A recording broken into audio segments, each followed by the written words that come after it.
لله رب العالمين، وصلى الله وسلم وبارك على عبده ورسوله النبي الأمين وعلى آله وصحبه أجمعين.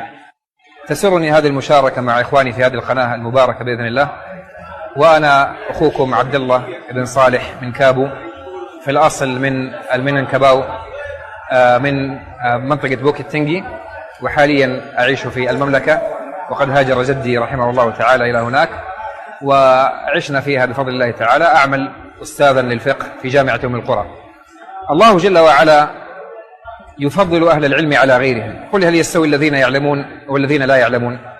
والنبي صلى الله عليه وسلم أخبرنا قال: من سلك طريقا يلتمس به علما سهل الله له به طريقا إلى الجنة. وهذا الطريق كما قال أهل العلم، الطريق الذي يوصل للعلم، إما أن يكون طريقا حقيقيا كمن يسير في الشارع إلى الجامعة أو إلى المسجد ليتعلم، ويشمل كذلك الطريق المعنوي، وهي الوسيلة التي تؤدي إلى العلم، كالقراءة والبحث والحفظ والمدارسة.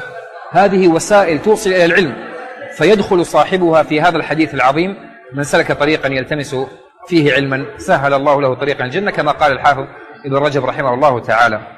وهذا العلم قد يسر الله تعالى أسبابه، فأصبح الإنسان يستطيع أن يتعلم عن طريق القنوات الفضائية التعليمية وعن طريق المواقع، وهذه منة من الله تعالى تستلزم منا أن نشكر.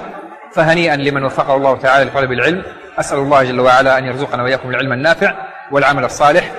منطقة مننكباو معروفة بتصدير العلماء، هم أهل الرأي وأهل العلم، فحري بنا أن نستغل أوقاتنا في طلب العلم النافع حتى ننهض بأمتنا بإذن الله سبحانه وتعالى.